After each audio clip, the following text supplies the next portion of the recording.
5 सितंबर को ही क्यों मनाते हैं टीचर्स डे? आइए इसके पीछे छिपे वजह को जानते हैं।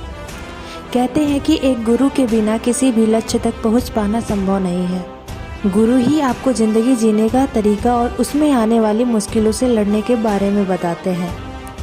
5 सितंबर को ही भारत रत्न सम्मानित डॉक्टर सर्वपल्ली राधाकृष्णन का जन्म दिवस भी है। पूरा भारत उनके जन्म दिवस के अवसर पर उनकी स्मृति में 5 सितंबर को शिक्षक दिवस के रूप में मनाता है।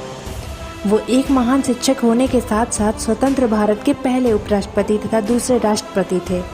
उनका जन्म बहुत ही गरीब परिवार में हुआ था। आर्थिक रूप से कमज़ोर होने के बावजूद भी पढ़ाई लिखाई में उनकी काफ़ी रुचि थी, इसलिए वो अपनी पढ़ाई बिना किसी रुकावट के संपन्न किए और रेजिडेंसी कॉलेज में दर्शन शास्त्र के सहायक प्राध्यापक का पद संभाला। राजनीति में आने से पहले उन्होंने अपने जीवन का 40 साल अध्यापन को दिया था। डॉक्टर सर्वपल्ली राधाकृष्णन, जो कि भारत के दूसरे राष्ट्रपति और एक शिक्षक थे, जो कि पेशे से वह एक शिक्षक थे, इसलिए वो पूरी दुनिया को ही स्कूल मानते थे। उनका कहना था, जहाँ कहीं से भी कुछ सीखने को मिले उसे अपने जीवन में उतार लेना चाहिए। वह पढ़ाने से ज़्यादा छात्रों को बौद्धिक विकास पर जोर देने की बात करते थे। अब रहा इस सवाल का कि 5 सितंबर को ही शिक्षक दिवस क्यों मनाते हैं, तो सुनिए।